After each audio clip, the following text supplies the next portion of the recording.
Hey everyone. Tonight's story drifts across the blue cradle of our planet Earth, a world born from stardust and ocean waves, where every breath, every leaf, every tide carries the memory of life's long journey. So before we begin, take a slow breath. Feel the quiet pulse of the planet beneath you, steady, ancient, patient. Let the hum of your own heartbeat blend with the rhythm of the world. Maybe dim your lights. Wrap yourself in a blanket and imagine yourself floating in darkness where the first whispers of creation began.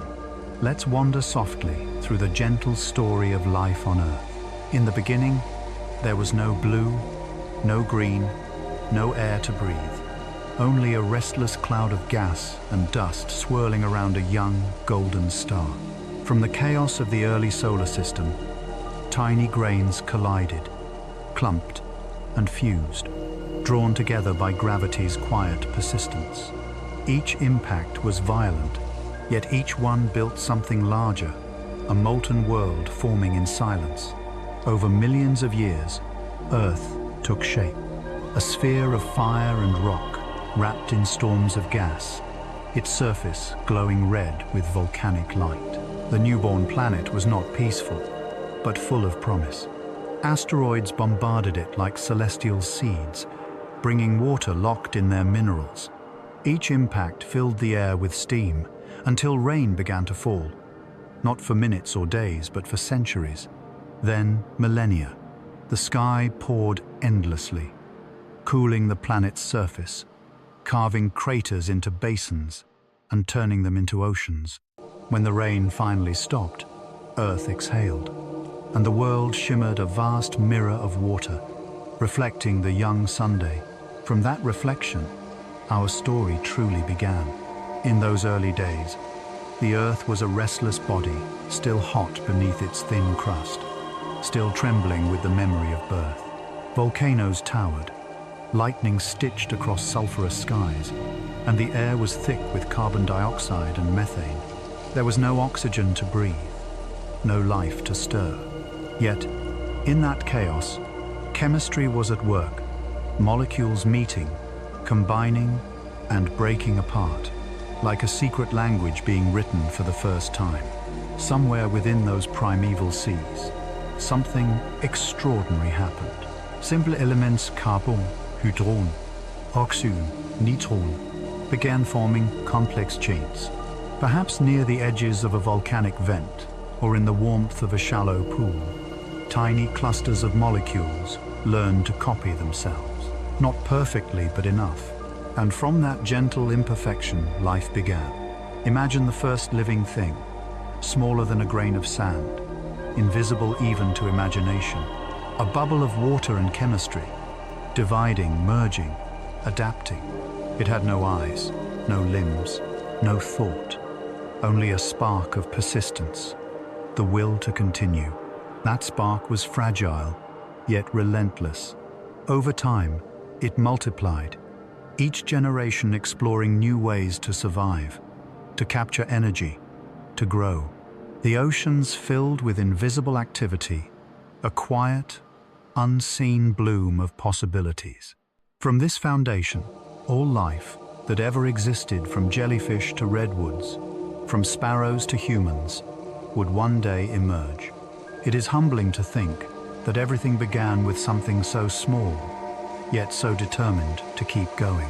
The young Earth was both hostile and generous. Tides surged under a closer moon, dragging minerals back and forth across the shores.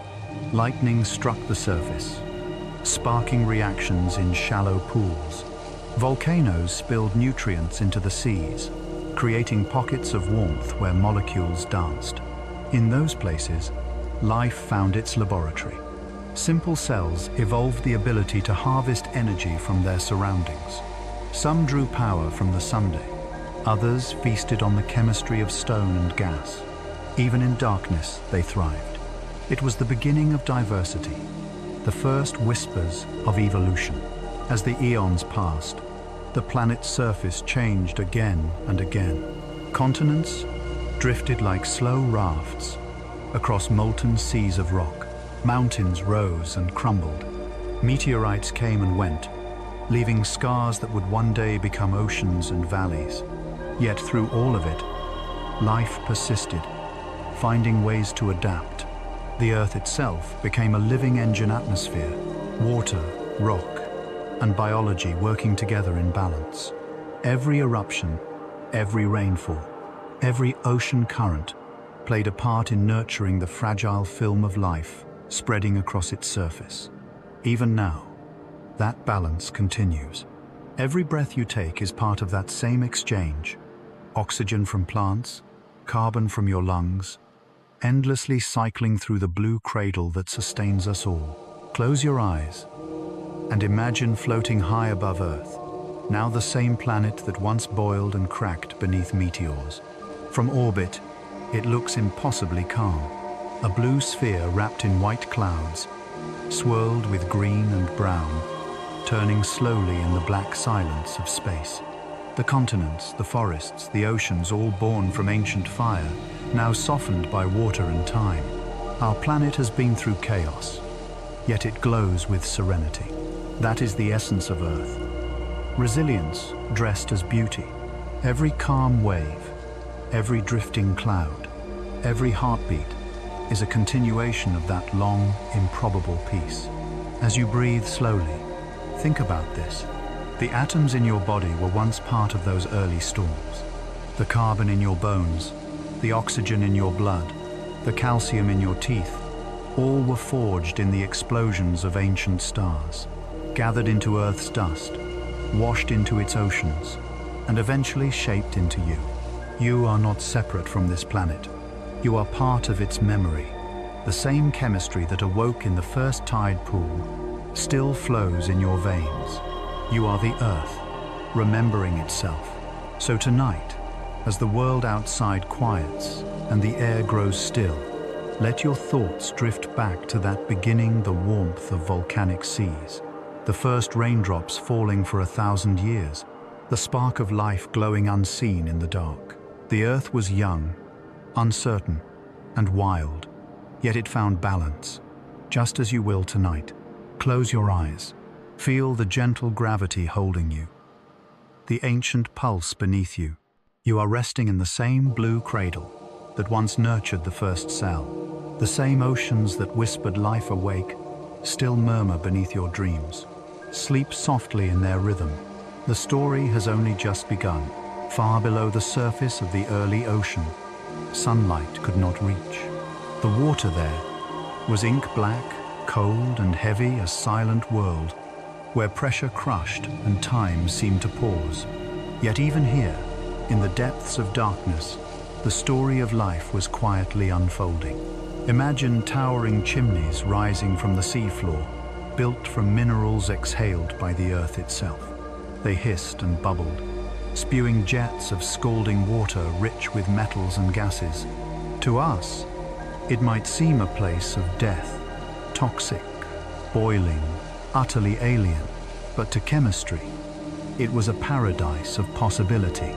Here, water and rock met in a delicate balance, creating pockets where energy flowed and molecules collided.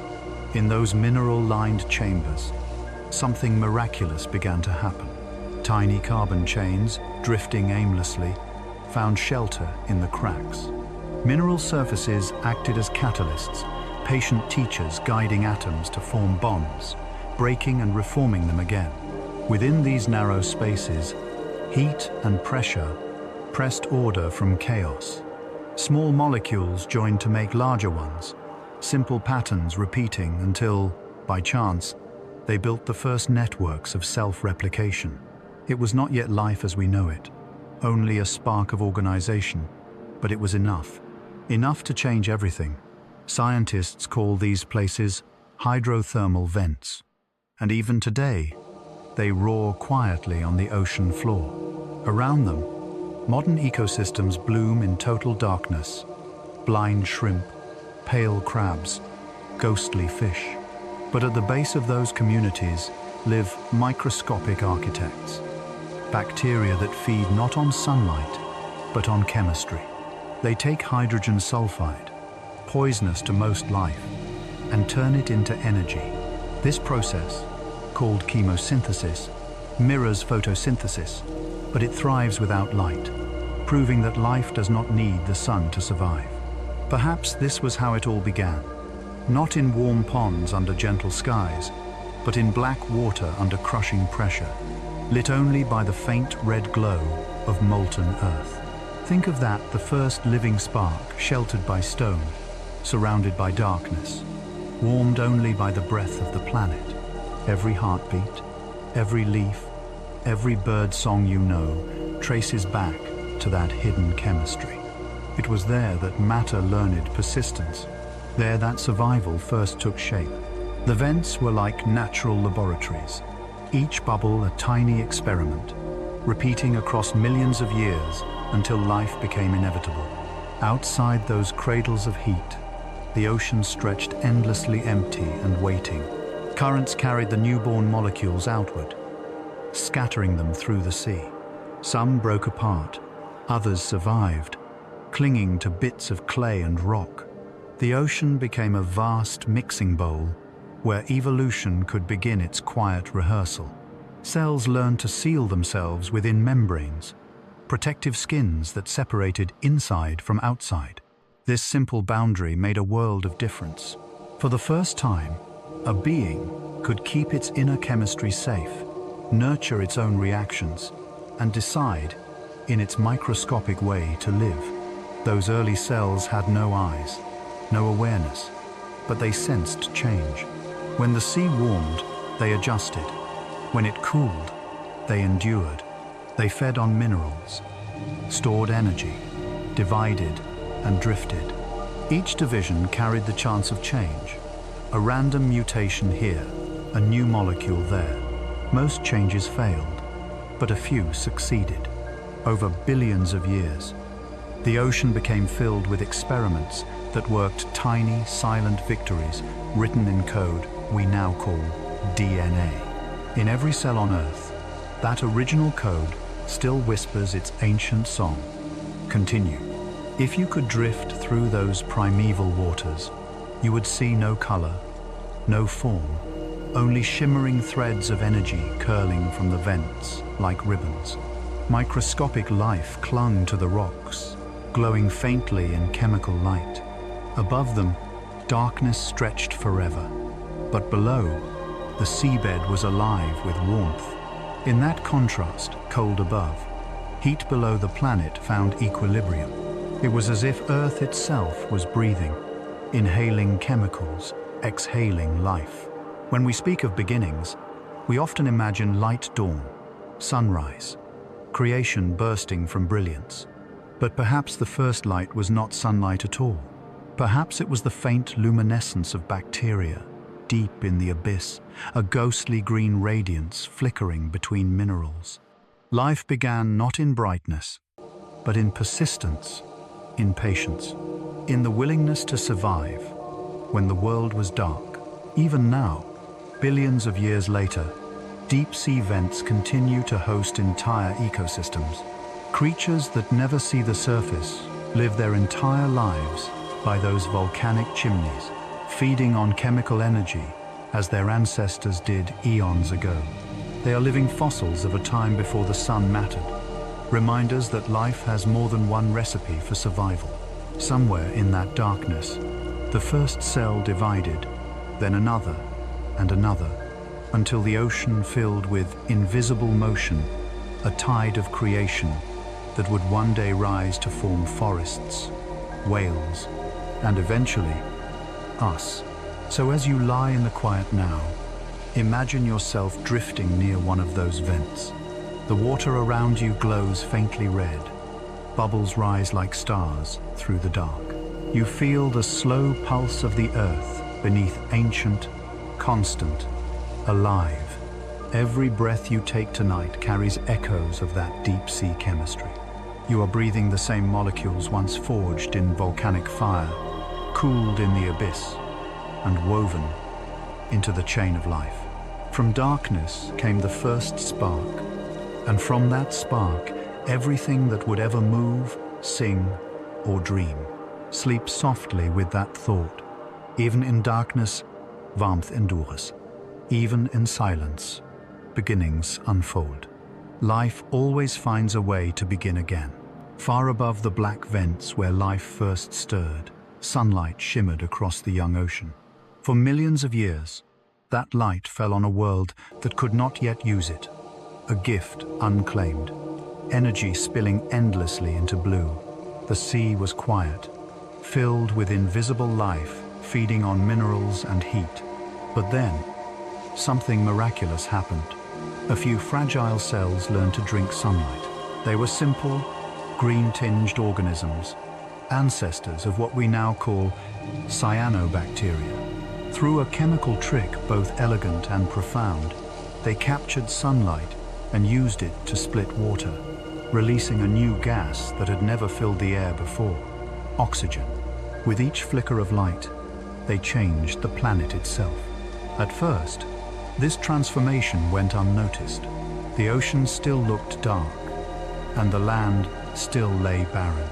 But slowly, molecule by molecule, oxygen began to accumulate. The seas turned a milky turquoise, stained by the rust of oxidized iron. The sky shifted from hazy orange to a deeper blue.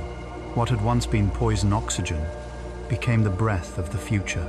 It would take millions of years, but this invisible revolution would reshape everything that followed. Imagine the stillness of those ancient waters. Tiny specks of life drift through sunlight like dust in air, each one turning light into food, weaving energy into existence. They are the planet's first alchemists, converting sunlight into sugar, chemistry into life. Each pulse of photosynthesis was a quiet heartbeat, the earliest rhythm of the living world. It was here that the Earth took its first true breath. Scientists call this turning point the Great Oxidation Event, but it might just as easily be called Earth's First Awakening. Before it, the planet was a realm of shadows and gases. After it, the sky brightened and new possibilities bloomed. The air became electric with oxygen, paving the way for more complex life. The price of that progress, though, was change, a mass extinction for the old world.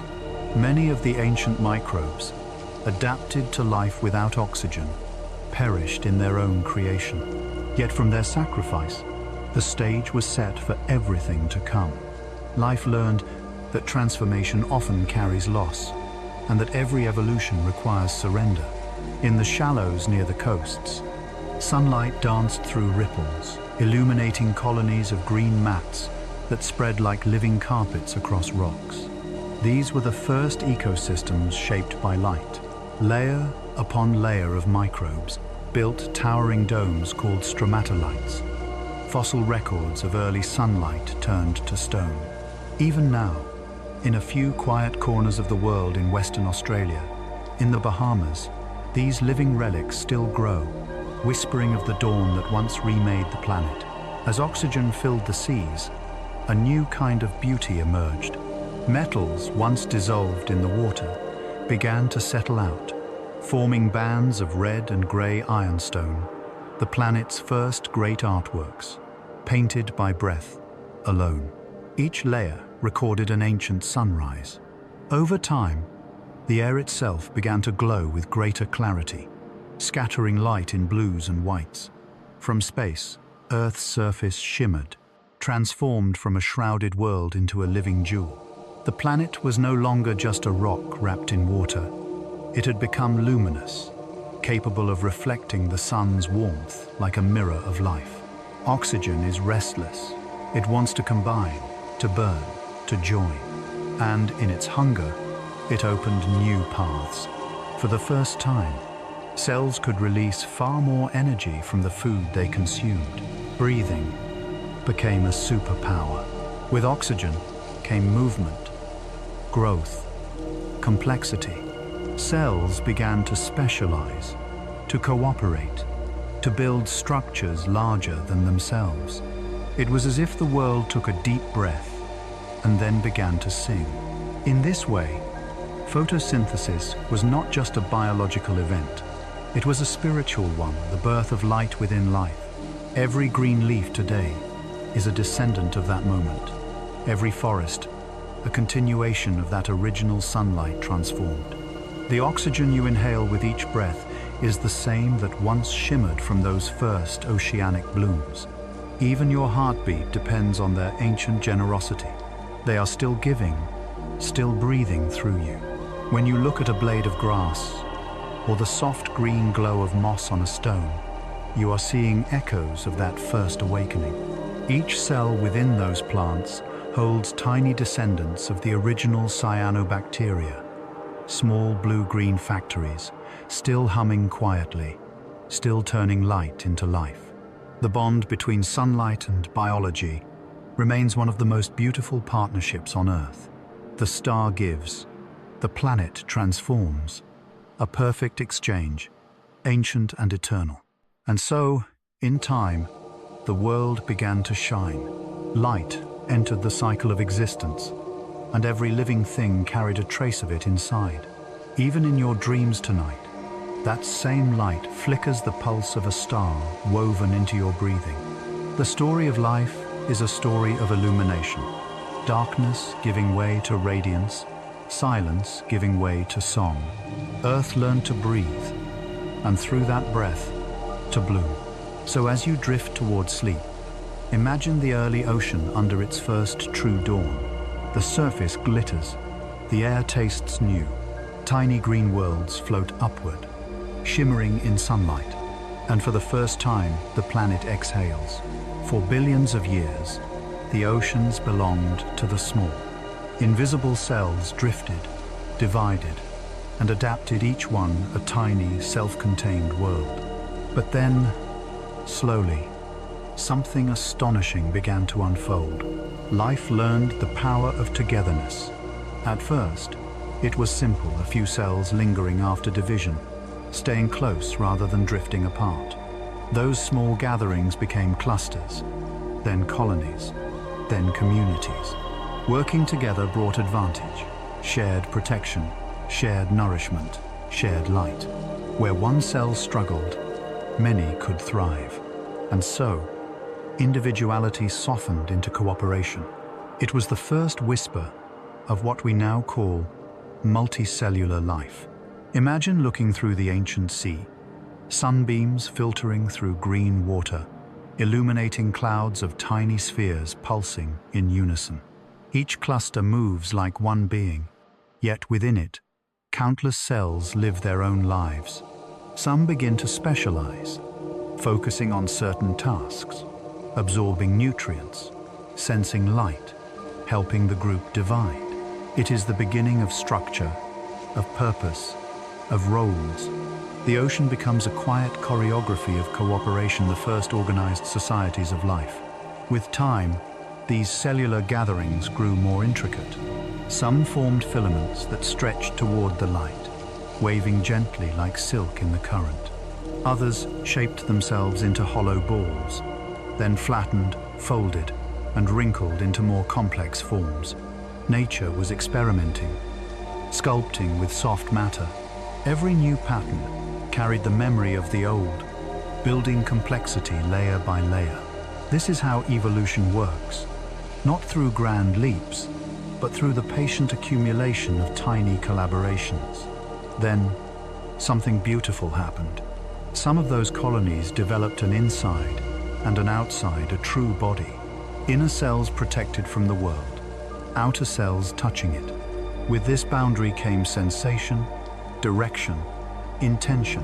The first animals, though still microscopic, were born. They pulsed softly through the water, feeding on bacteria and drifting with the tides. Their movement was slow, almost meditative, a quiet ripple through the sea of time. The Earth, too, was changing. Oxygen now filled the atmosphere, giving life the energy to grow larger, more intricate. Iron-rich waters cleared, revealing blue depths and sandy shallows. Volcanic islands rose from the sea, their surfaces kissed by rain and sunlight. And under those waters, evolution began to dream big.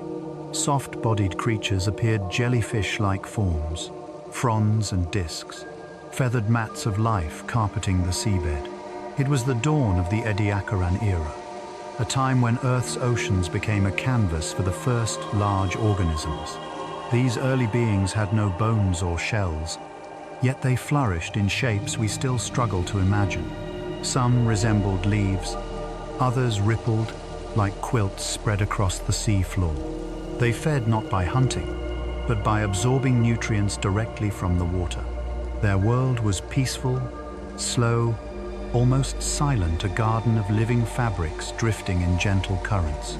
For millions of years, this softness defined life. It was a time of simplicity and calm, before the arms race of teeth and claws. A time when the ocean dreamed softly in folds of flesh and light. But evolution is never still. With the coming of new energy, new possibilities emerged. Skeletons hardened, shells formed, muscles grew stronger. The seas burst into diversity, the Cambrian explosion. Creatures with eyes, legs, spines, and claws appeared almost overnight in geological time. It was as if life had suddenly remembered every dream it had ever had and decided to try them all at once. Trilobites crawled across the seafloor. Strange worms built tunnels in the mud. Spiny predators hunted prey that could now flee. Complexity had arrived, and with it, motion, fear, hunger, and wonder. Even in this explosion of forms, cooperation remained at the heart of it all. Cells continued to depend on one another within everybody. Like musicians in an orchestra, tissues became organs. Organs became systems, lungs, gills, stomachs, eyes, each performing its part in the grand symphony of survival. Within every living thing today, that symphony still plays. Your heart beats because of cells that know how to work in harmony, descended from those first communities that refused to part ways. If you close your eyes, you can almost feel that deep ocean of beginnings, the soft murmur of currents, the shimmer of light through suspended life. Imagine drifting among creatures so alien, yet so serene. Ribbons, discs, spirals of translucent life, glowing faintly with the color of dawn. They move without struggle, simply existing in rhythm with the sea. Their calmness feels ancient, almost familiar because it is part of us. Every muscle, every heartbeat, every breath traces its lineage back to their quiet communion. From one cell came many. From stillness came movement. From solitude came connection. That is the miracle of life. Not competition, but collaboration.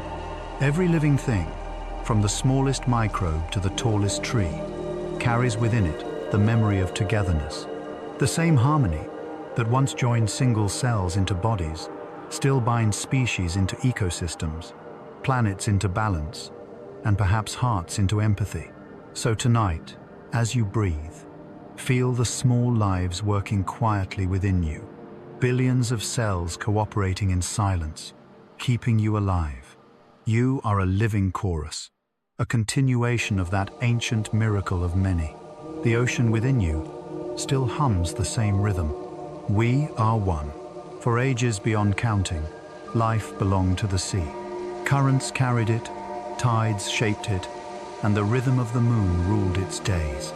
But nothing in nature stays still forever. One day, or perhaps 1,000,000 days, the ocean's children began to reach beyond their cradle. Life, at last, looked toward the shore. It began quietly, as all revolutions do. Some algae and cyanobacteria found themselves washed into shallow pools where the tide lingered. Stranded between water and air, they learned resilience. Their cells grew thicker walls to hold moisture, pigments to shield against sunlight, and roots to anchor in silt. What began as survival became adaptation. Green colonies crept upward, across wet sand and rocks, painting the coasts with color. The first plants were born small, humble, yet world-changing. In the shallows, These pioneers transformed everything. Their leaves drank sunlight, their roots gripped stone, their bodies exhaled oxygen into the air. The atmosphere thickened with breath. Over time, entire mats of vegetation spread inland, turning barren landscapes into soft carpets of moss and fern-like fronds. Rain fell upon them, and for the first time, the land held water instead of letting it slip away. Rivers carved valleys. Soil began to form. The continents started to bloom. For billions of years, Earth had known only the roar of volcanoes and the hiss of rain on stone. Now, new sounds joined the symphony. The whisper of wind through leaves, the faint hum of insect wings, the rustle of roots exploring the ground. It was the planet's first heartbeat on land, slow, tentative, but full of promise. The plants gave food and shelter, and life followed. Insects crept from the shallows, their shells glistening in the sunday. Some fed on decaying plants, others grazed on living leaves. Their footprints marked the sand, the first evidence that the ocean's song had reached the shore. Soon, amphibians emerged, their fins reshaped into strong limbs. With wet skin and cautious movements, they hauled themselves across muddy banks, resting in the warmth of the new world. Each step they took was a miracle water learning to walk. Evolution favored courage. Those that dared to venture further adapted to breathe air more efficiently, to bear their weight against gravity, to protect their young on land. Ferns unfurled. Forests rose like green cathedrals. The air filled with new scents, sap, rain, and soil. For the first time, sunlight filtered through canopies, dappling the ground in shifting gold. Earth had grown a skin of life, soft and vibrant. Close your eyes and imagine standing there, millions of years before humanity. All around you stretched trees unlike any today. Towering horsetails, mosses the size of houses, ferns arching into the mist. Giant dragonflies buzz overhead, their wings glinting like glass. The air is thick and warm, rich with oxygen. Every surface teems with life, from the soil's fungi to the branches' crawling arthropods. It is a world newly awake, still glistening with the memory of the sea. Through it all, the planet's great cycles continued. Rain fell, rivers flowed, mountains eroded into plains, and oceans received their gift of nutrients once again. What the land grew, the sea reclaimed, creating a perfect loop of nourishment and renewal. Forests drew down carbon and breathed out oxygen. Oceans carried it back in waves. Earth had found a balance between green and blue, between roots and tides. With land colonized, new ecosystems blossomed in staggering diversity.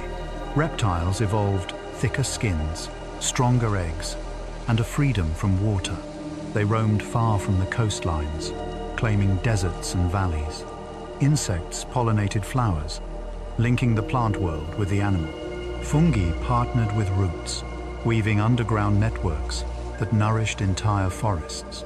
Symbiosis, the art of living together, became the ruling principle of life. Every species was both giver and receiver, thread and tapestry. To look at Earth then would have been to see transformation made visible. From orbit, the continents gleamed green for the first time. Wrapped in swirling clouds of moisture, the blue planet was no longer only blue. It had become alive from core to canopy, a mosaic of oceans, rivers, and forests bound by the same story. A story of movement, adaptation, and quiet persistence. When we walk through a forest today and feel the soil spring softly underfoot, we are stepping on that history. Each tree carries the memory of those first plants that reached for light. Each breath we take echoes the air they created. The land's awakening never ended. It continues every time a seed cracks open, every time a new leaf unfurls into the Sunday. So tonight, as you rest, imagine the earth breathing slowly, Oceans exhaling mist, forests inhaling light. The same rhythm that began eons ago still moves through your lungs. You are part of that awakening, a descendant of the sea's first explorers, a traveler who carries the ocean's memory within. Let that thought settle in your chest like a tide returning home. Life reached the shore, and because of that, you are here. Sleep, knowing that the planet beneath you still breathes, still alive, still green, still awakening. The world was lush now. Forests stretched across continents, deep and dense, their canopies woven like green oceans of light. Ferns towered like trees, and trees reached skyward as though they had never known restraint. From root to crown, the planet pulsed with breath, oxygen-rich, humid, teeming. Life had found its stride. It was an era of abundance, of great size and fearless design. The air, thick with oxygen, allowed creatures to grow to astonishing scales. Insects the size of birds drifted through warm currents. Dragonflies with wings as wide as eagles glided between the trees. Amphibians roamed the swamps like patient lizards, their skin glistening with dew. And deep within those forests, reptiles began their quiet revolution. Hard-shelled eggs protected their young. Stronger lungs carried them farther from the water. Evolution had opened the door to a new dynasty, one that would soon thunder across the earth. The continents, too, were restless. They shifted and collided, merging into the supercontinent Pangaea, one vast landmass stretching from pole to pole. Volcanoes rumbled along its edges, mountains rose, oceans retreated. Seasons grew fierce, rains heavy, summers blazing. And in this furnace of change, the reptiles diversified, scales thickened, claws sharpened, bodies expanded. The age of dinosaurs had begun. At first, they were small, quick-footed hunters, darting among ferns, scavengers feeding on insects and fallen leaves. But with time, they grew bolder, larger, more magnificent. The forests that once seemed endless now trembled under their footsteps. Massive herbivores grazed the plains, stripping trees of their leaves in sweeping bites. Predators stalked in shadows, eyes sharp as obsidian, hearts steady with the rhythm of pursuit. From the gentle ferns to the roaring giants, the planet sang with vitality. Close your eyes for a moment and imagine standing there beneath a golden sun filtered through primeval mist. The ground shakes softly under the slow tread of a brachiosaurus. Its long neck arches into the canopy, leaves raining down with each lazy chew. Somewhere in the distance, a low bellow rolls through the air, part warning, part song. Nearby, small creatures scurry between roots, chirping in the language of survival. The forest is alive with movement, scent, and sound. Every moment feels ancient and eternal at once. This was Earth at its most extravagant. Lush jungles stretched across equatorial belts. Deserts shimmered in heat. Polar regions were mild and wet.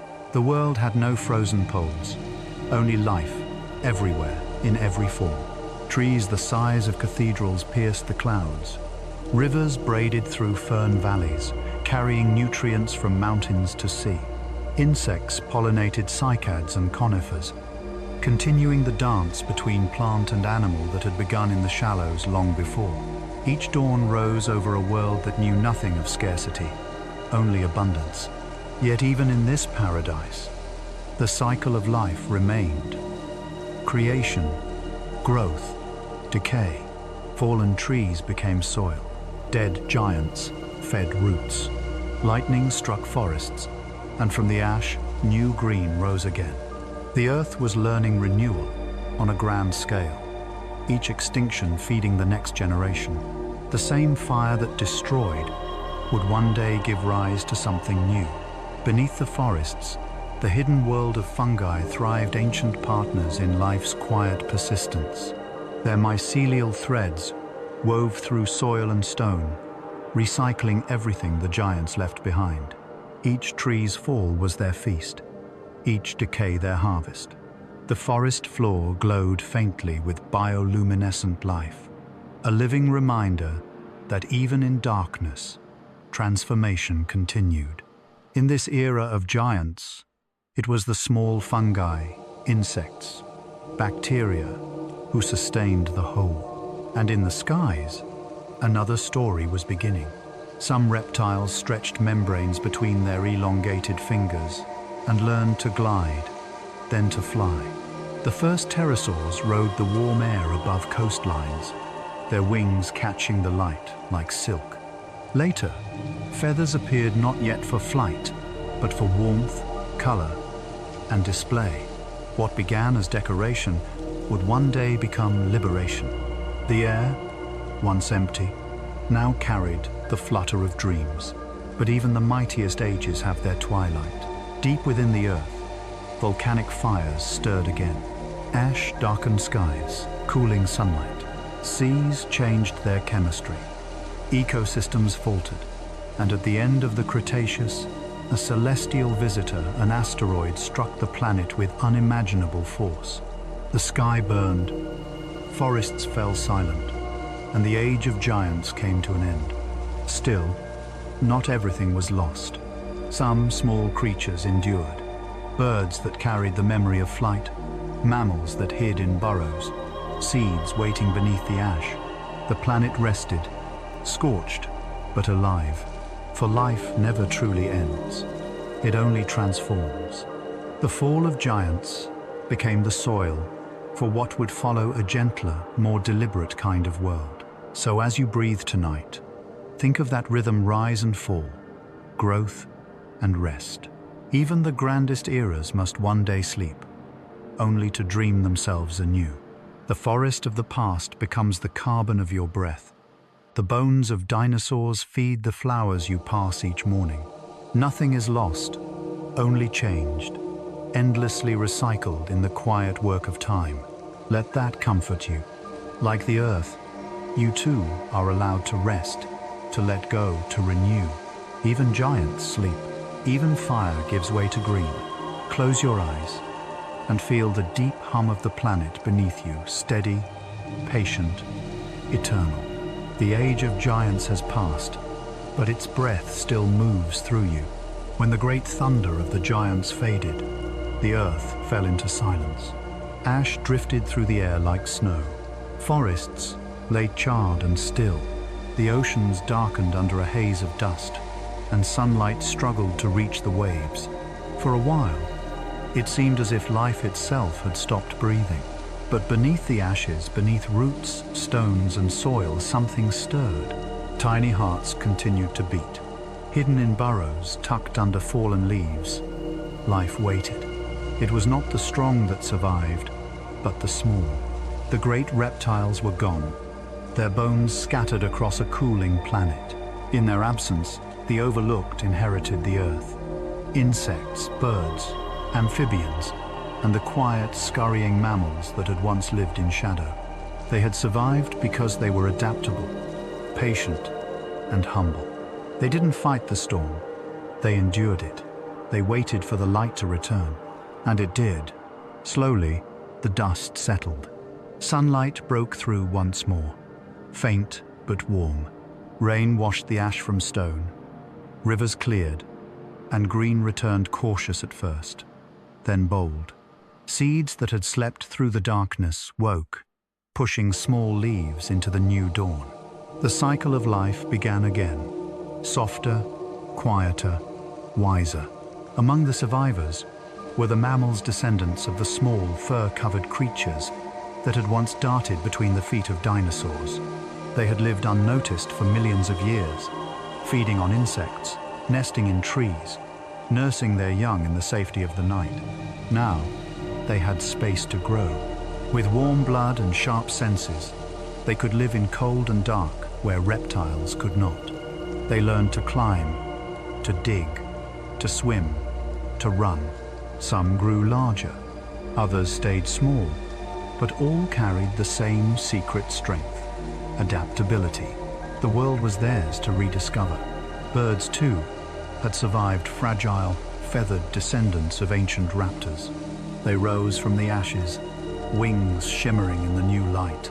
Their songs returned before the forests did, carrying hope through the air. They nested in young trees, scattered seeds, and helped the land heal.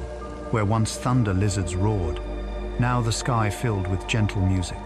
Life had shifted from power to resilience, from the age of giants to the age of caretakers.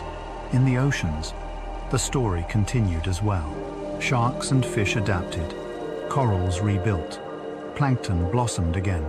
The same quiet chemistry that had begun eons ago beneath volcanic vents resumed its work.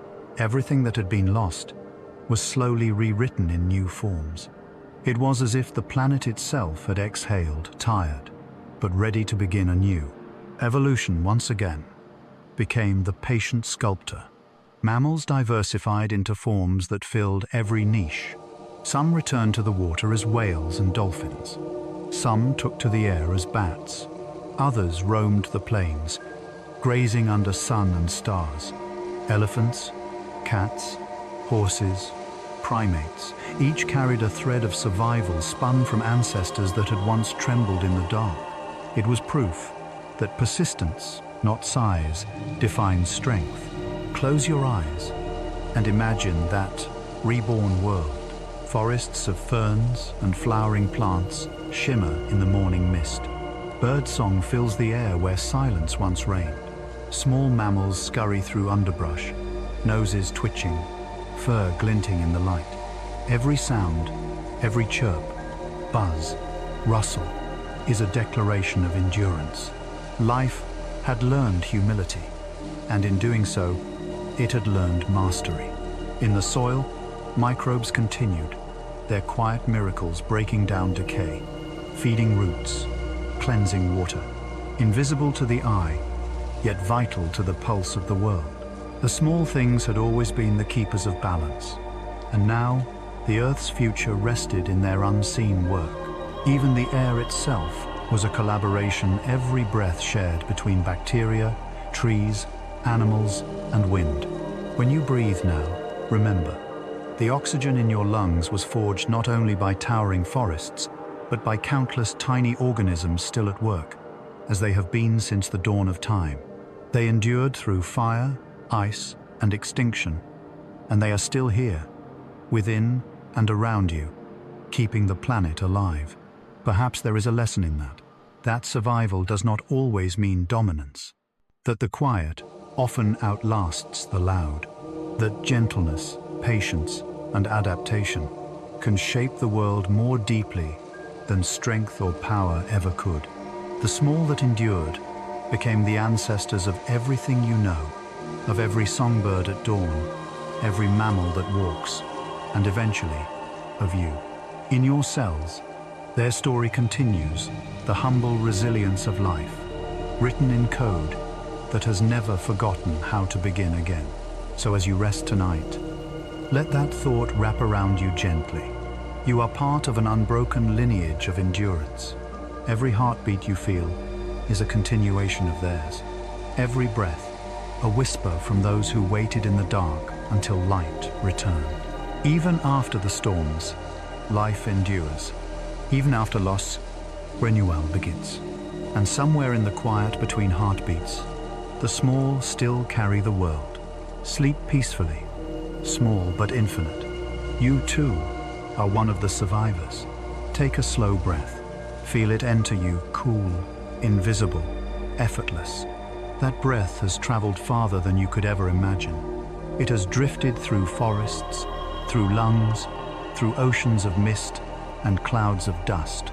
Before it reached you, it belonged to whales and wolves, to leaves and volcanoes, to stars and storms. The air inside you is ancient. It is the planet's most intimate bond shared, exchanged, unending. Every breath is a handshake across time. The oxygen filling your lungs may once have been part of a maple leaf trembling in sunlight, or a coral reef beneath moonlight. The carbon you exhale may feed a moss on a stone, or become a tree's next green thought. This is the silent economy of the world, a constant giving and receiving, unseen but absolute. When you breathe, you are not taking from the world. You are participating in it. The atmosphere wraps the earth like a gentle skin, thin yet endless, moving in endless circulation. A breeze borne over the Pacific may wander through bamboo groves in Asia, dance over savannas in Africa, and whisper through Arctic snow before finding your lungs. What we call wind is not just air in motion, it is memory in motion. It carries the scent of mountains, the salt of seas, the ash of volcanoes, the pollen of forests. Every gust tells a story of where it has been. The first breath ever taken on Earth came from cyanobacteria billions of years ago, the tiny architects of photosynthesis. They filled the air with oxygen, gifting the world its atmosphere. Every inhalation since then is an echo of their original generosity. Each breath you take is, in some small way, their breath continuing through time. You carry their inheritance in every cell. Air is life's key messenger. It carries the songs of birds, the fragrance of flowers, the warmth of sunlit dust, the cool of rain. It moves through every ecosystem as a connector, linking cloud to leaf, leaf to creature, creature to sky. Even now, as you sit or lie still, millions of invisible exchanges happen within and around you. Atoms enter and leave your body, mingling with the breath of others nearby. There is no clear border where you end and the world begins. In each inhale, you receive what the planet offers. In each exhale, you give something back. It is the simplest form of balance, the quietest form of love. We often forget that breathing is not a solitary act. It is collaboration. Every creature that exhales carbon feeds those that inhale it. Every tree that exhales oxygen feeds those that need it in return. We are all sustained by each other's invisible gifts. When you walk through a forest, you are walking through the breath of trees. Their exhalations wrap around you, filling your lungs, your blood, your cells. In return, your own breath nourishes them. It is not metaphor, it is science, and it is poetry. The air moves between you and the leaves, a silent rhythm of shared existence. You and the forest breathe as one being. Even the oceans breathe. Phytoplankton, the drifting green drapery of the sea, produce most of the oxygen on Earth. Each wave that breaks releases life into the air. Each gust that skims the water carries ocean breath to continents. So when you breathe, you are inhaling the ocean's sigh, the planet's salt-stained poetry. The sea is in your lungs as much as your body is in the sea. Ancient air is trapped in bubbles within ice cores, tiny capsules of atmosphere frozen for millennia. Scientists can measure them and hear the whispers of past climates, the breath of mammoths, the smoke of ancient fires, the freshness of untouched forests. Even the air you breathe tonight contains traces of those ages. In your lungs swirl the molecules of history. Your body is not only alive in this moment, it is inhaling eternity. To breathe is to trust the unseen. You cannot see air, yet it sustains you completely. You cannot hold it, yet it moves through you effortlessly, reminding you that life depends on what we share, not what we keep. Each breath is a surrender and a renewal, a rhythm older than thought. It connects you to everything that has ever lived and everything that ever will. So tonight, take one more slow breath. Let it enter deeply, carrying forests and tides and starlight with it. Then release it gently, returning it to the world, to rivers, clouds, and strangers who will one day breathe it too. You are part of an endless exchange, a harmony of inhalations and exhalations, beginnings and returns. You are the breath of the earth, and the earth, in turn, is the breath within you. Sleep within that rhythm, the planet breathing through you, softly, endlessly, forever. For billions of years, the Earth has known how to balance itself. Volcanoes breathed out carbon. Oceans drank it in. Forests rose, died, and rose again. Ice advanced, melted, and returned. Every change, no matter how vast, was part of a rhythm, a long, steady breath that kept the planet alive. And then came us. We arrived late in the story, but we learned quickly. We built fires that mimicked stars, cities that glowed brighter than constellations. We learned to move mountains, to redirect rivers, to command wind and light.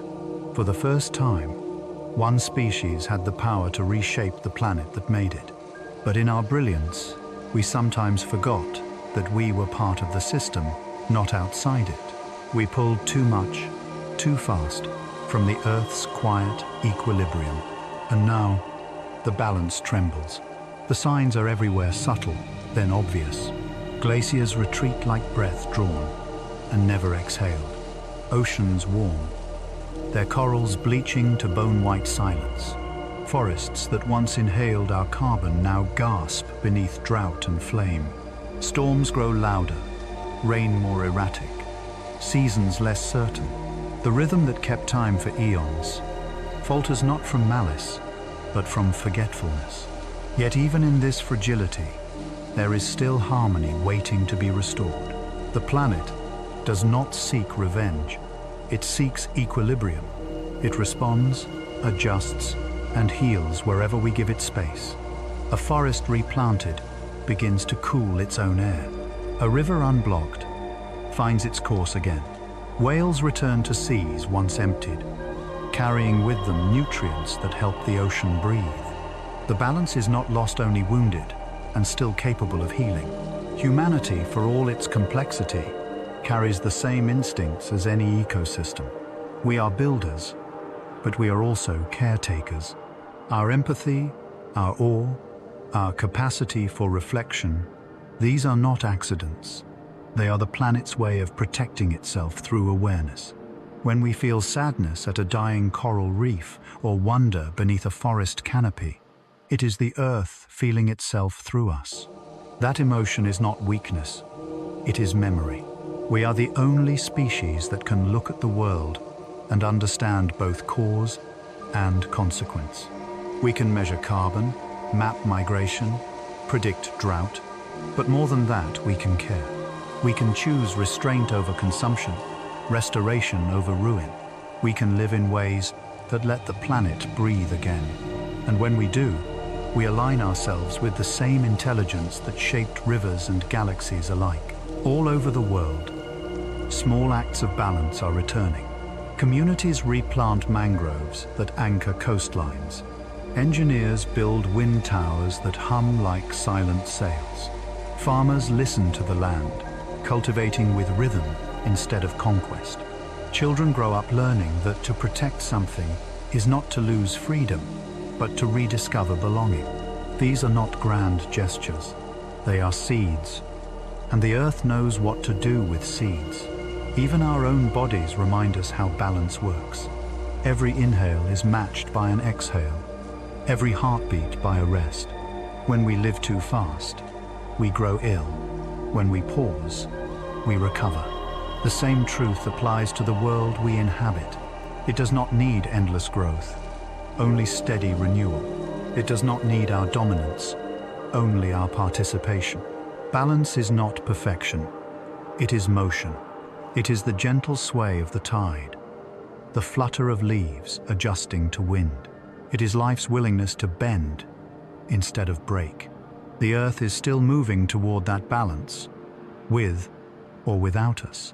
But imagine what harmony could return if we chose to move with it, to live as part of the breath rather than the pause. Tonight, as you breathe, imagine the planet breathing with you. Inhale, forests growing, whales surfacing, clouds forming. Exhale, seeds falling, rivers flowing, stars fading into dawn. You are not apart from this. You are one heartbeat in the body of the Earth, one thought in its dreaming mind. The balance that sustains the world also sustains you. Sleep in that awareness, not fearful, but connected. The earth is fragile, yes, but so are you, and both are beautiful because of it. Fragility is what allows care, what invites gentleness, what gives meaning to preservation. The balance is still here, waiting in every act of kindness. Every tree planted, every light dimmed, every moment of gratitude. Through them, the planet steadies its breath once more, and so do you. Night falls again, soft and slow, and the earth exhales. Across the continents, the winds quiet, the forests release their cool breath into the air. The oceans shimmer under the faint silver of the moon, their tides rising and falling like the slow heartbeat of the world. Everything from the hum of insects to the orbit of stars begins to move in the rhythm of rest. The planet dreams. It dreams of the molten dawn when it was young, a sphere of fire and chaos, learning to cool, learning to become gentle. It dreams of the first raindrops hissing against stone, the first rivers carving paths, the first cell dividing under a curtain of darkness. It dreams of forests rising from the sea, of trilobites crawling, of wings discovering sky. It dreams of the warmth of sunlight through fern leaves, of glaciers gleaming like mirrors, of whales singing to the deep. Every age, every memory, every living pulse still there, quietly woven into its sleep. If you listen closely, you can almost hear it. The low hum beneath everything. The sound of continents shifting imperceptibly, of roots drinking deep, of clouds forming far away. It is not noise. It is presence, the sound of life continuing, unbroken. The same sound that has filled every night since time began. We too are part of that dream. Each breath you take joins the planet's rhythm. Each heartbeat adds to its song. When you close your eyes, the same darkness that holds the stars holds you. Your body rests in the same gravity that cradles oceans and mountains. Even your sleep is part of Earth's cycle, a smaller echo of its turning. You are the planet, remembering itself in human form. Somewhere in the distance, a forest sighs. Somewhere, waves fold upon a sleeping shore. Somewhere, beneath soil and root, mycelium threads pulse faintly with light. The earth dreaming through its own veins. All that has ever lived still stirs within it. The first cell, the oldest tree, the last migrating bird, tracing its ancient route across the night sky. Nothing is truly gone. It all lives on, as memory, as motion, as dream. If you could rise above the planet now, you'd see it glowing faintly. Cities sparkling like constellations, clouds curling like breath, auroras painting the poles in liquid green. From far away, there are no borders, no divisions, only one living sphere drifting through silence.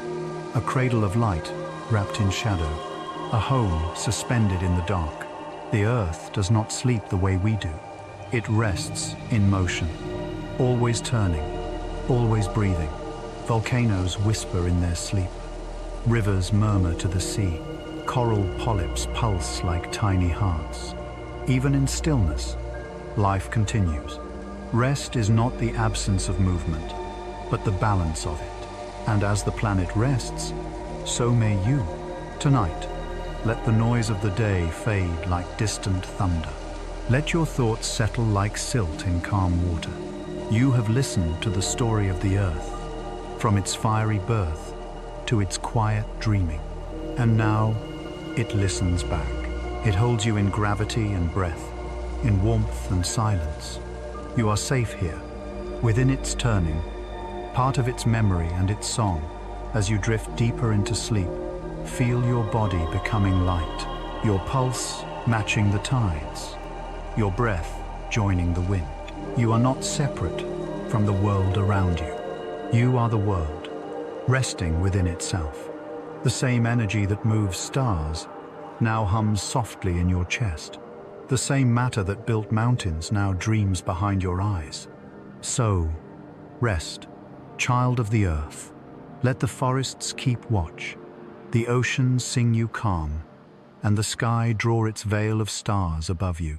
All is in balance. All is in motion. All is at peace. The planet turns, the night deepens, and somewhere in that vast, gentle darkness, the earth dreams you, just as you dream of it.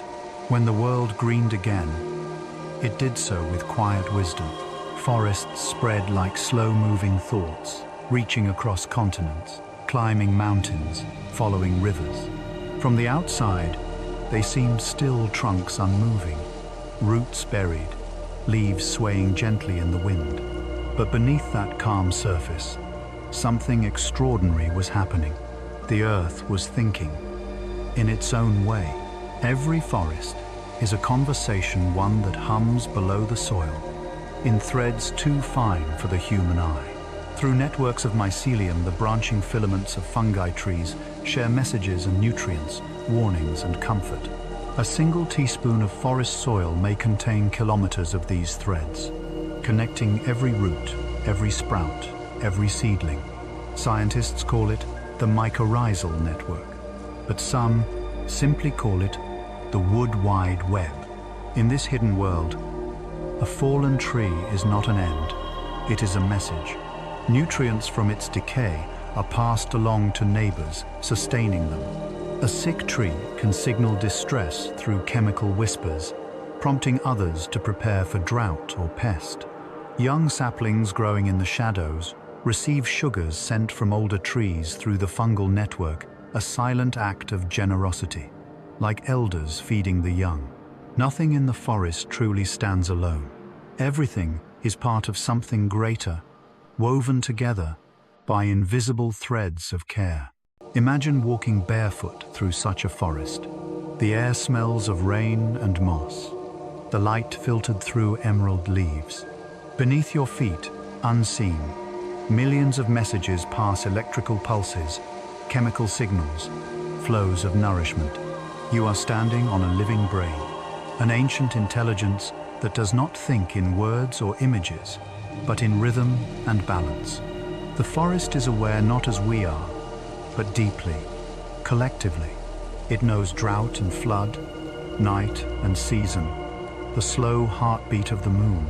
The partnership between plants and fungi is one of the oldest on Earth. Long before animals learned to walk, fungi helped the first plants colonize land. They traded minerals for sugar, protection for sustenance, weaving alliances that still endure today. Some scientists believe that without fungi, forests as we know them could never have existed. It is not an overstatement to say that life on land is, and always has been, a collaboration. This shared intelligence is not limited to trees.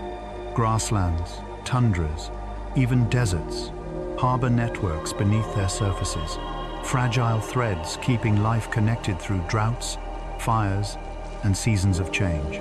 The entire planet hums with communication. It is not a noise we can hear, but it is there a low, slow pulse of cooperation, a symphony of molecules moving with purpose. Sometimes, when the wind passes through a forest, you can almost feel it, that quiet sense of unity. Leaves tremble together, roots breathe in unison, spores drift through shafts of light, like thoughts rising into the air. To stand in a forest is to stand inside a living organism, one vast, ancient being composed of many lives. Perhaps this is why humans have always felt peace among trees. We recognize the calm intelligence there. We belong to it, even if we've forgotten how to listen. Modern science is only beginning to uncover the depth of this connection. Sensors placed in soil detect signals moving through fungal networks, measurable as faint electrical impulses. They resemble the patterns of neural activity in a brain, though much slower, much older, more deliberate. Where we think in seconds, the forest thinks in seasons. Its language is patience. Its wisdom is time. Every fallen leaf, every raindrop, every seed is part of that communication.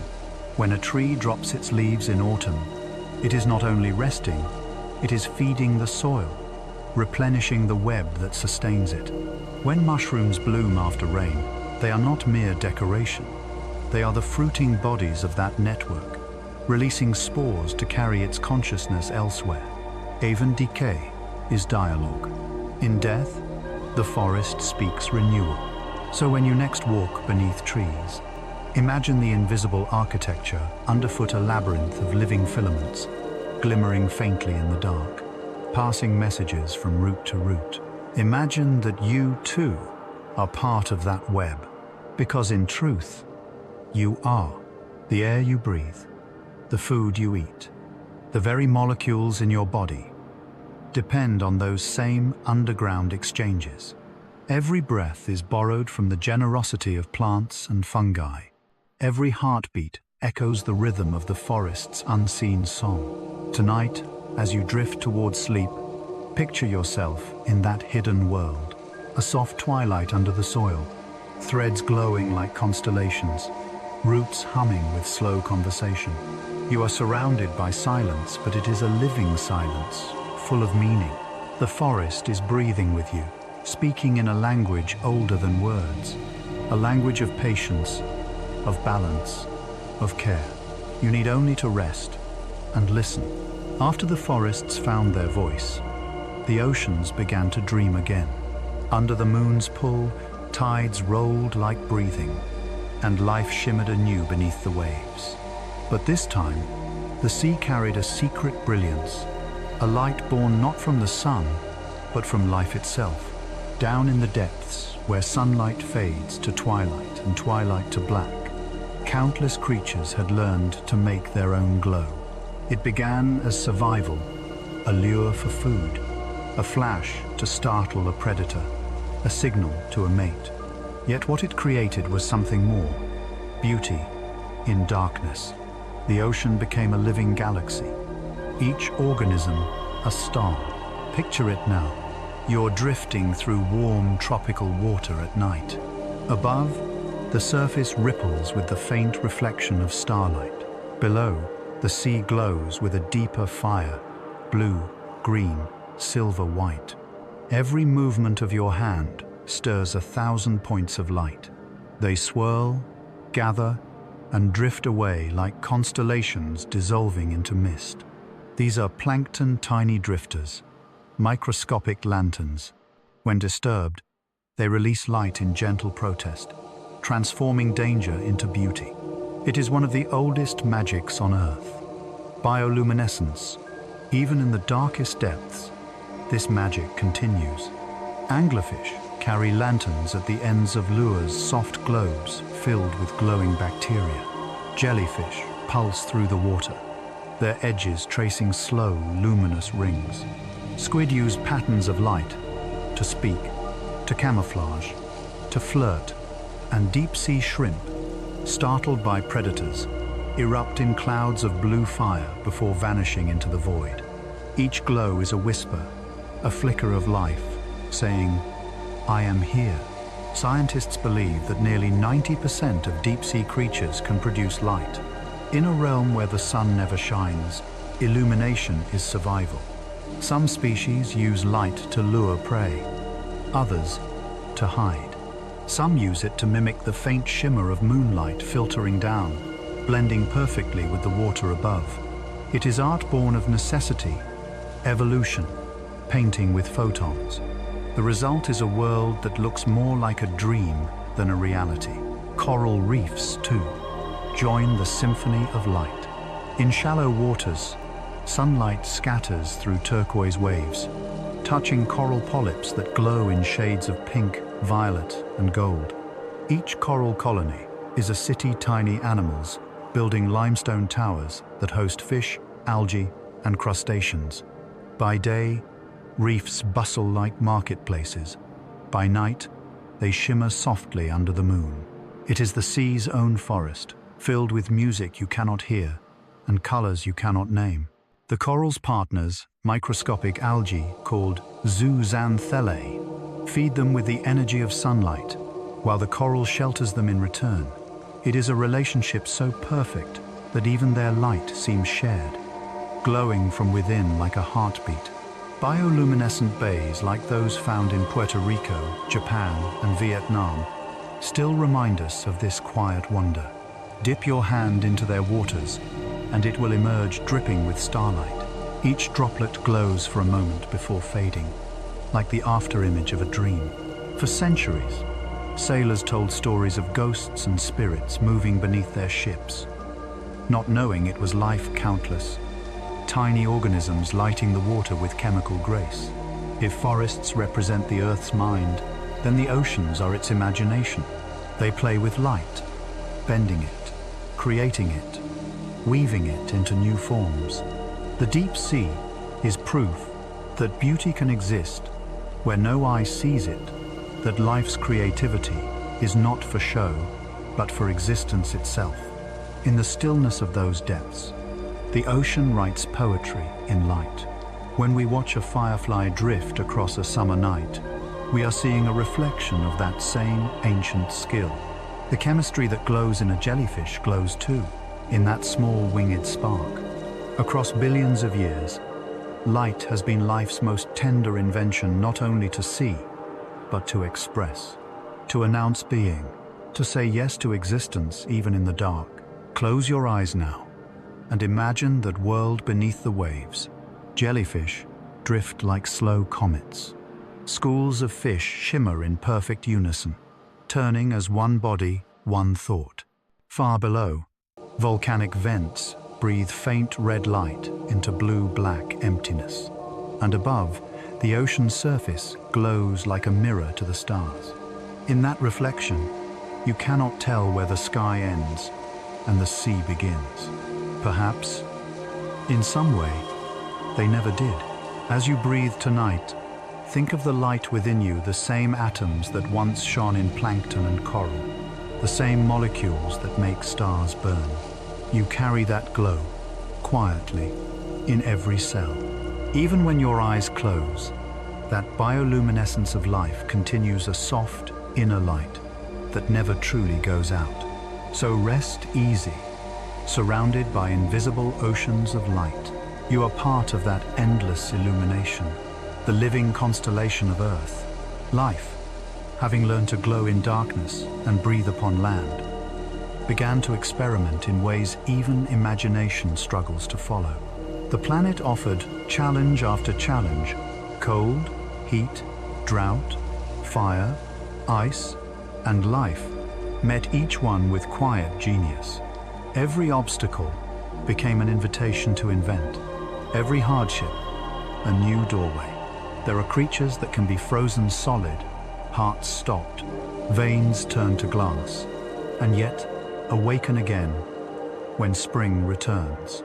Wood frogs in the northern forests do just that, their blood replaced with sugars that act like antifreeze, protecting their organs from rupture. They sleep through winter as statues of ice, their cells waiting patiently for the first hint of warmth. When the snow melts, they thaw, breathe, and hop away as though nothing happened.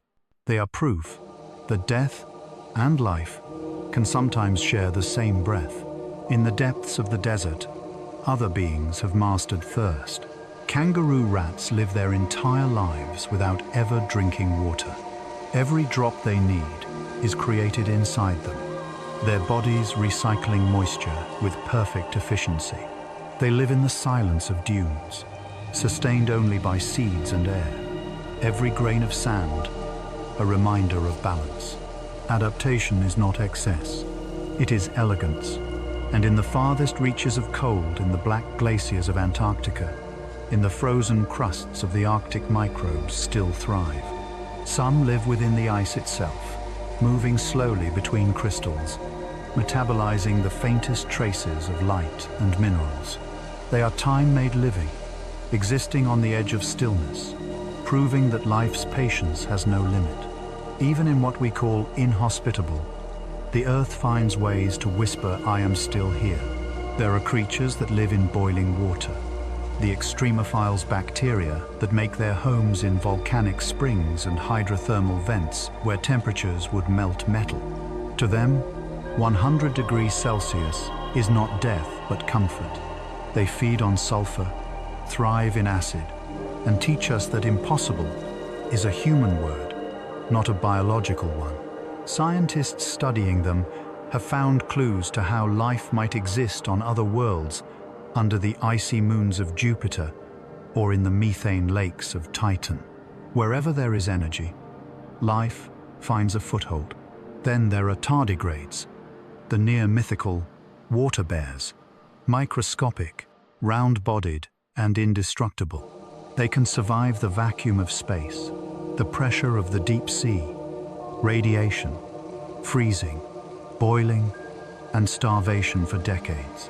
When conditions turn harsh, they curl into tiny, glassy spheres, suspended between being and not being, and simply wait. When water returns, they unfold, stretch, and continue as if nothing had passed. The tardigrade carries within it the calm defiance of all existence. I endure. Even plants have joined in this quiet mastery. The resurrection fern can dry to a brittle husk, appearing dead for months, only to spring green again after a single rainfall. Seeds can slumber for centuries, carried by wind and sand, their potential asleep until the world is ready. Some desert plants bloom only once every few decades.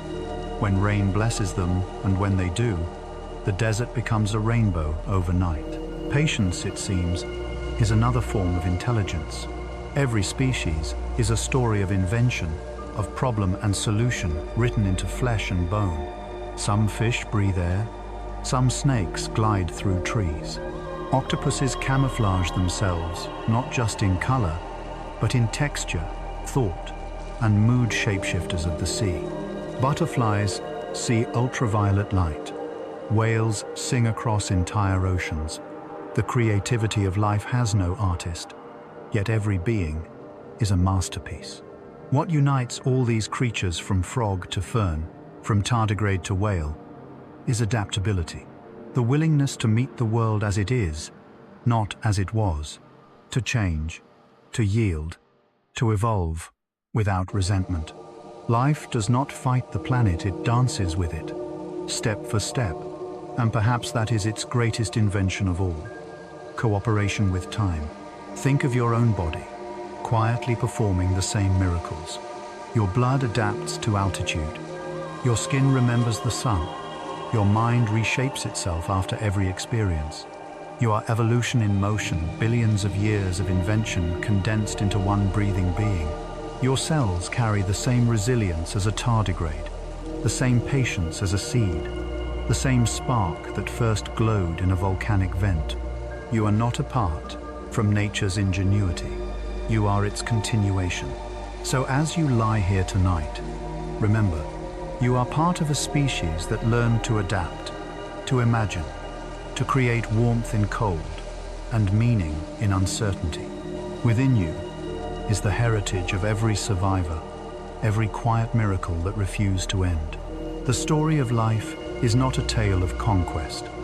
It is a meditation on endurance, and you too are one of its inventions. Close your eyes and breathe in that thought, that every breath, every heartbeat, every dream is a small experiment in survival. You are proof that life's ingenuity never sleeps. Even as you rest, your cells continue their work, repairing, adjusting, enduring. And in the silence of the night, somewhere deep inside you, the earth whispers back, "You are alive. Keep going."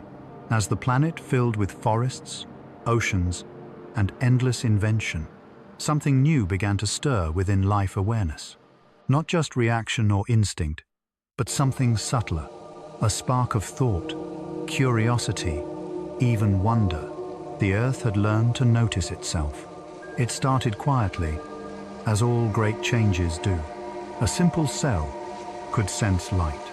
A worm could follow scent.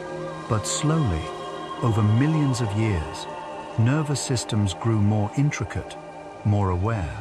Eyes became sharper, ears more sensitive, memories longer. And in this long unfolding came minds vast in form, varied in language, each a different expression of perception. Among them, dolphins sing. Their world is built from sound, a liquid symphony of clicks and whistles that weave through the sea. Each dolphin carries a unique signature whistle, a name given to itself and recognized by others. They call out across the waves, remembering companions long gone, gathering in pods that move like families, like choirs. When you listen to their chatter through hydrophones, it's hard not to feel that the ocean is speaking back. Above the waves, the crows watch. They are the black scholars of the sky, clever, observant, capable of solving puzzles that would challenge a child. They recognize human faces, remember kindness and cruelty, and teach their young whom to trust. They drop nuts on roads for cars to crack, wait for traffic lights to change, and collect shiny objects for reasons no one fully understands.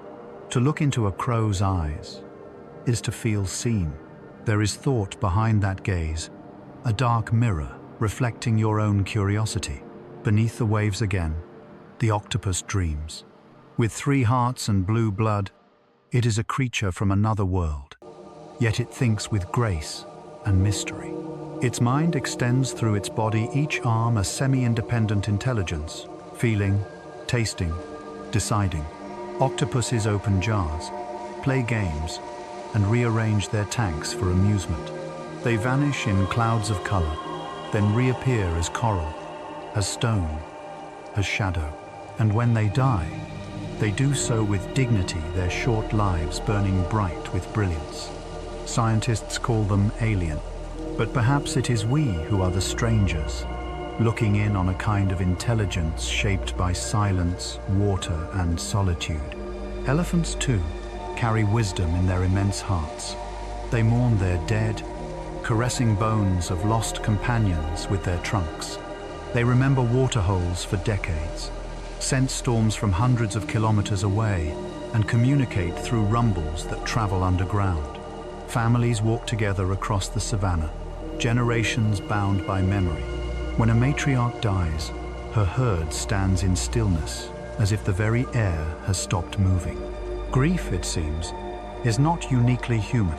It is a thread that runs through many minds that know love. Even insects, creatures we often overlook, show traces of collective thought. Ants build cities, farm fungi, and divide labor with perfect coordination. Bees dance to share directions to distant flowers. Their hive mind intelligence emerges not from one queen's command, but from the harmony of thousands. Each individual simple, the whole astonishingly complex. It is as if thought can exist without self, a consciousness distributed through many bodies, united by purpose. The border between instinct and intelligence blurs the closer you look. Slime molds, with no brain at all, can solve mazes. Parrots can learn words, and even invent new phrases. Whales compose songs that change with the years, spreading like evolving languages across oceans. Everywhere, life is experimenting with awareness. Not one kind, but many, each suited to its world. And here, within all these minds, a quiet truth emerges. Consciousness is not a ladder with humans at the top. It is an ocean, wide and varied, with different currents and depths. An octopus's dream, an elephant's memory, a crow's cleverness, all are expressions of the same phenomenon. The universe noticing itself through countless forms. Even plants may hold a subtle kind of perception. They sense touch, sound, and light, remember patterns of threat, and respond to signals in ways that seem almost thoughtful. Perhaps the Earth's consciousness is not confined to brains, but flows through roots, tides, and wings. Perhaps awareness itself is the planet's way of knowing it exists. When you look at an animal, a cat curled by a window, a bird watching from a branch, a whale breaching through foam, you are witnessing another mind, not lesser, just different. Every eye is a lens through which the universe sees itself anew, and every heartbeat is a separate rhythm in the same cosmic song. As you rest tonight, Imagine the chorus of awareness surrounding you. In forests, in oceans, in the air, billions of minds are dreaming, sensing, remembering. From neurons firing in a crow's skull to electric pulses flickering in the deep-sea fish's nerves, it is all the same current, flowing, shimmering, alive. And your own thoughts are part of it too. Ripples in the same vast consciousness that began with a single cell billions of years ago. Close your eyes.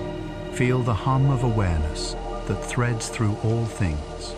It does not end at your skin. It continues outward, inward, forever. The hidden minds of the world are not separate from you. You are one of them, listening, remembering, dreaming. Long before words were born, the earth was already speaking. Not in sentences or symbols, but in rhythm, in waves, scents, vibrations, and song. Every creature, every root, every tide carries a voice, and together they form the oldest language of all, the language of connection. It is the hush before rain, when leaves turn their faces upward, the low hum of bees weaving through lavender, the deep calls of whales echoing through miles of seawater, finding each other across the dark. It is the shimmer of mycelium, passing chemical whispers from root to root, and the pulse of magnetic fields that guide birds home. This language is everywhere, woven through air and soil and sound. It has no single alphabet, only frequency, pattern, and patience. Whales sing in evolving symphonies. Their songs stretch for hours, even days-long phrases that travel entire oceans. Each year, their melodies change. Sometimes a single whale introduces a new note, and gradually the whole population adopts it, until the ocean itself hums with a fresh refrain. No one knows why they do it. Perhaps courtship, perhaps communication, perhaps something closer to art. But it is one of life's most profound mysteries, that in the silent blue, creatures who will never meet may still share a song. In the forests, communication moves slower, but runs just as deep. When insects begin to chew a tree's leaves, that tree releases aromatic signals into the air, chemical words warning its neighbors. Within hours, nearby trees start producing bitter compounds, making themselves less palatable to the approaching swarm. Other messages travel underground through fungal filaments, carrying news of drought, decay, or danger. The forest, though silent to our ears, is alive with conversation. Each scent, each molecule, a note in an endless exchange. Even corals, those quiet architects of the sea, speak in light. Their polyps sense lunar rhythms and synchronize their spawning with the full moon, releasing clouds of eggs and sperm at once, filling the ocean with the shimmer of new life. The timing is perfect, as if the reef itself listens to the sky. Light becomes their clock, gravity their pulse, and together they compose the great heartbeat of the reef. Animals speak through body and motion, the arch of a cat's back, the ripple of a fish's fin, the subtle tilt of an elephant's ear. Gestures, postures, scents, all layered messages flowing faster than sound. Wolves use eye contact and tail movements to lead their pack. Bees dance in spirals to tell their sisters where flowers bloom. Cuttlefish change their skin's color and texture to express mood. Every motion is communication, and every observer a listener. Humans, too, are fluent in this universal dialogue, though we often forget. Before we spoke in words, we spoke in tone and presence. Infants respond not to meaning, but to melody, the rise and fall of the human voice, carrying safety, love, and calm. Perhaps that is why lullabies soothe us, even as adults. They echo an ancient sound, the vibration of connection itself. And when we speak kindly, our bodies remember that rhythm, the same cadence that moves through whales, birds, and wind. There are languages older than the tongue. The scent of petrichor before rain, the earth's sigh of relief. The rustle of leaves that tells you where to find water. The silence before dawn, when birds gather breath to sing the sun awake. These are conversations of continuity, reminders that communication need not always be heard to be felt. Even light and magnetism have their dialects.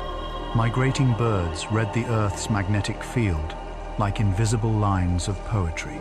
Some fish and bats sense polarized light, a subtle glow that guides them across dark seas and twilight skies. To them, direction is a form of dialogue, a conversation with the planet's unseen geometry. When a turtle hatches and finds the sea by starlight, it is answering a call older than speech. Perhaps the truest language of life is not spoken, but shared. The exchange of air, when a forest exhales and you inhale. The rhythm of the tide that matches your heartbeat when you stand by the shore. The silent coordination between millions of creatures that bloom, migrate, or rest together, as if following the same invisible script. To belong to Earth is to be fluent in its silence. Connection is what holds all of this together.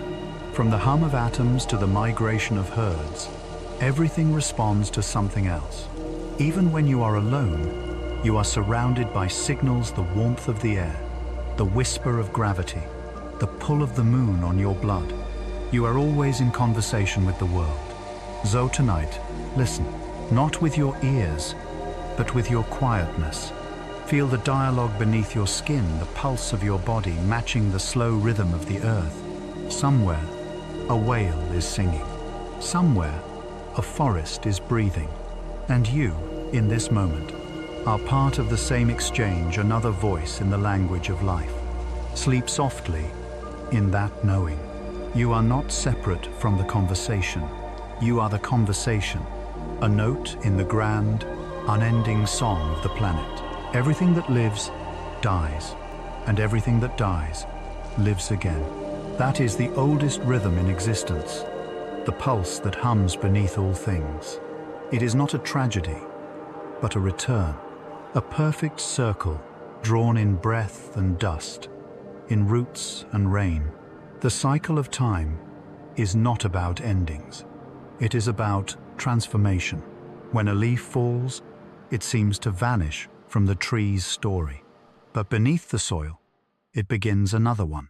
Fungi and bacteria greet it with invisible appetite, breaking its body into pieces small enough for the forest to reuse. Within weeks, its carbon joins the air again. Its minerals seep into roots.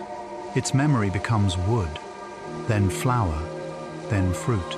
Nothing is lost, only rearranged. All of Earth works this way. Mountains rise and erode. Rivers carve and refill. Stars burn and collapse, scattering the seeds of new worlds. Time is not a straight line, but a spiral always looping, always folding back into itself, reshaping everything it touches. Even the air you breathe has been breathed before by trees, whales, and ancestors long vanished into the soil. The oceans keep their own version of this rhythm.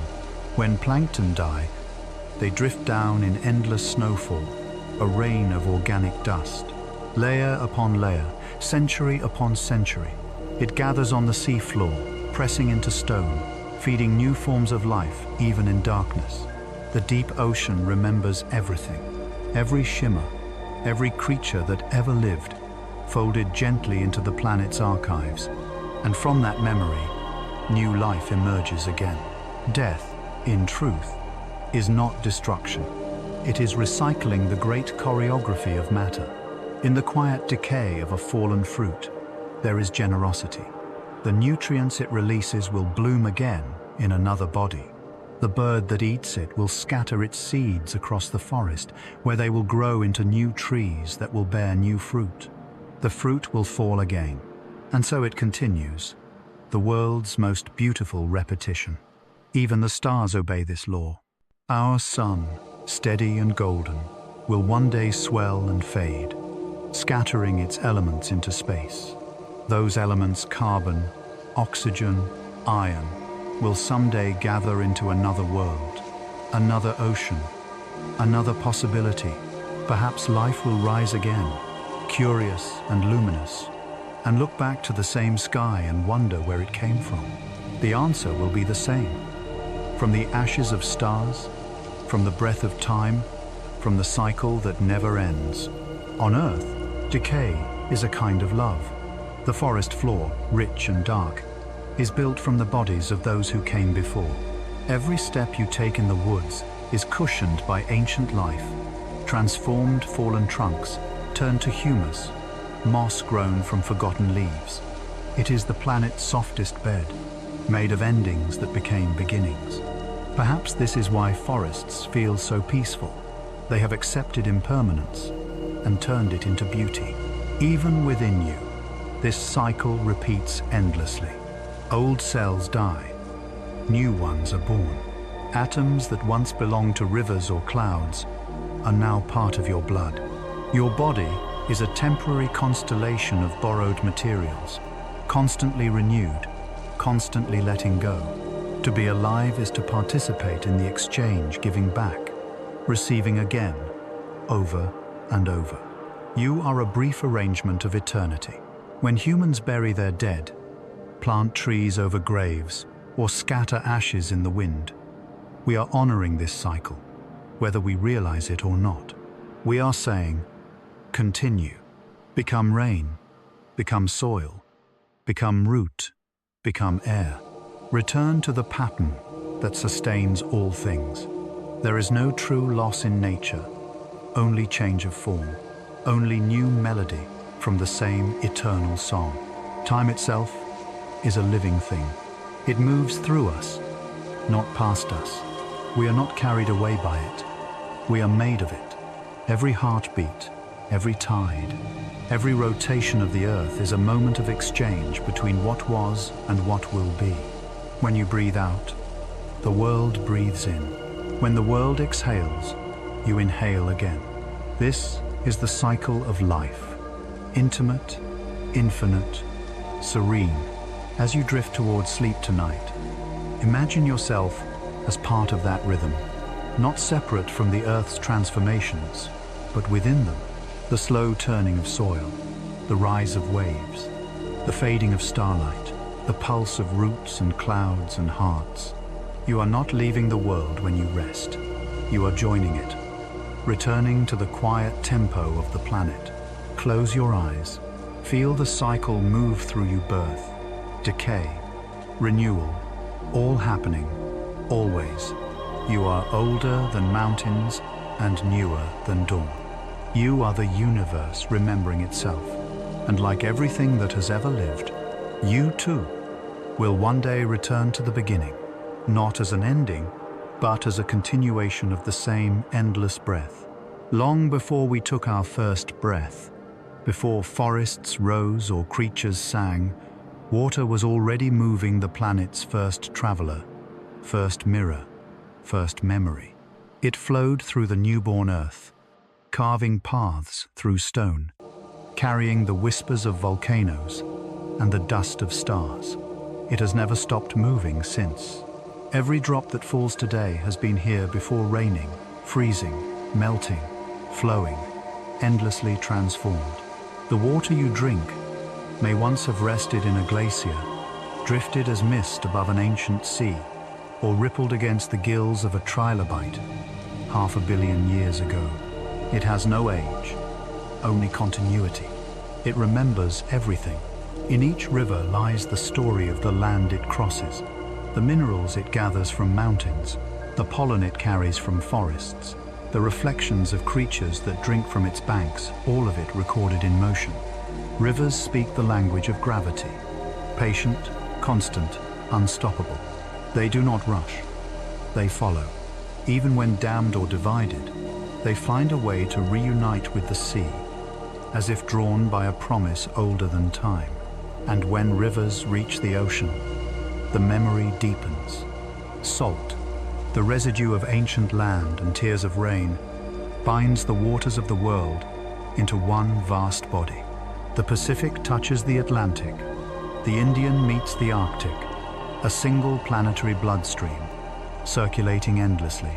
Currents carry warmth from the equator to the poles, cold back to the tropics, Nutrients from deep to shallow. Every wave is both departure and return. If you could trace one droplet from a breaking wave, you might follow it for centuries, rising into vapor, drifting as cloud, falling as snow, sinking into aquifer, and rising again as spring. It is a traveler that never stops and never grows old. Clouds, too, are memories in motion. They gather over forests, carrying the breath of trees. They form over oceans, filled with the salt of distant tides. When rain falls, it is not only water returning, it is connection renewed. Each droplet carries traces of countless landscapes, mingled stories of continents and skies. When you stand in the rain, you are being touched by the planet's memory molecules that once belonged to glaciers, monsoons, and tears alike. In the frozen realms of the poles, ancient water sleeps in the form of ice, layer upon layer. Snowfalls have pressed together for hundreds of thousands of years, trapping air from ages long past.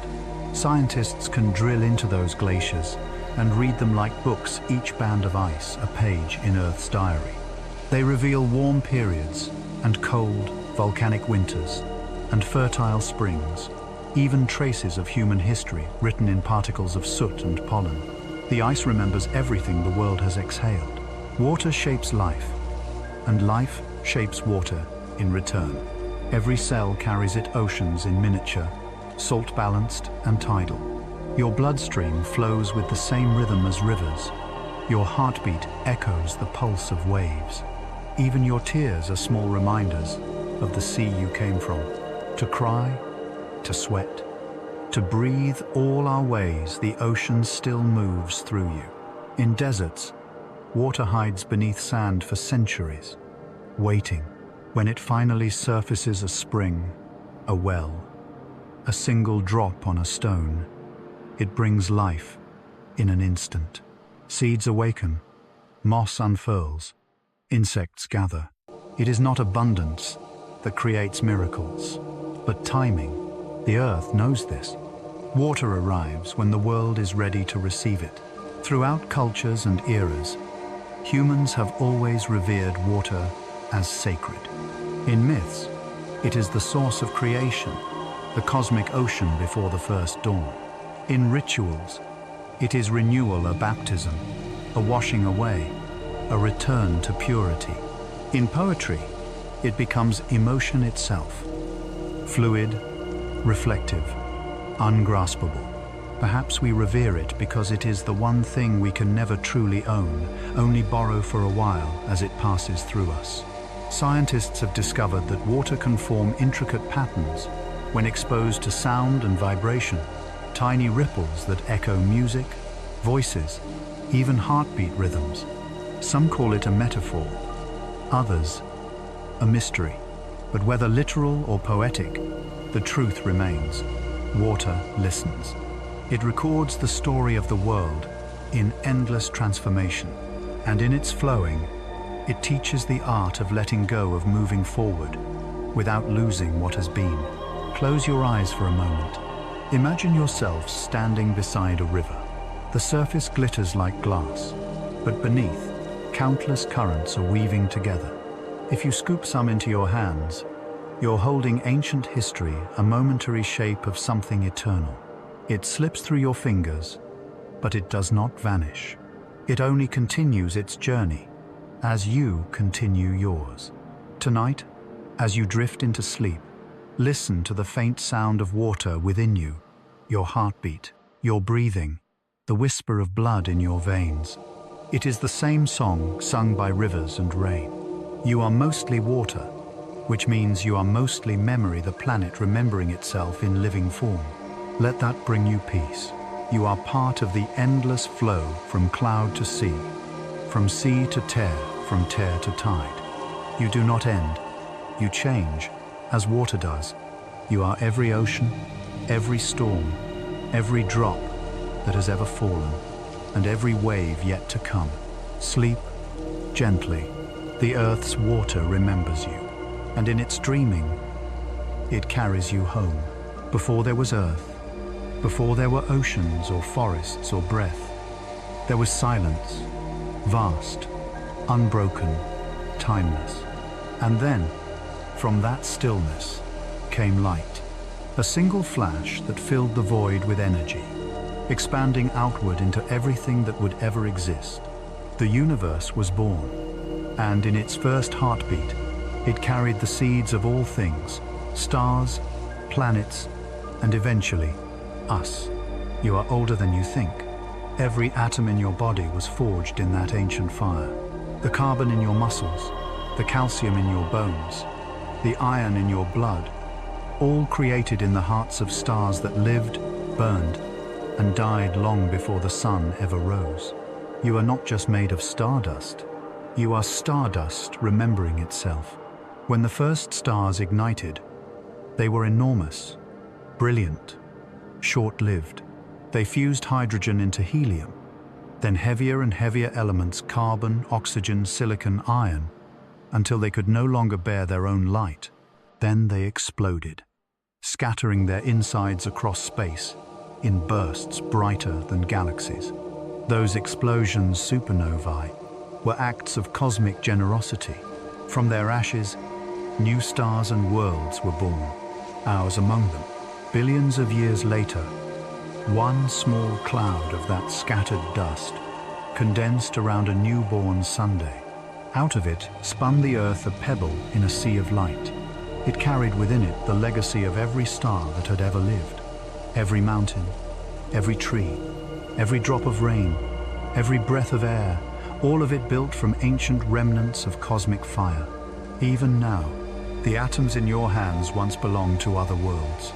You are a mosaic of supernovae. The hydrogen that fills your veins began at the beginning, born in the Big Bang itself.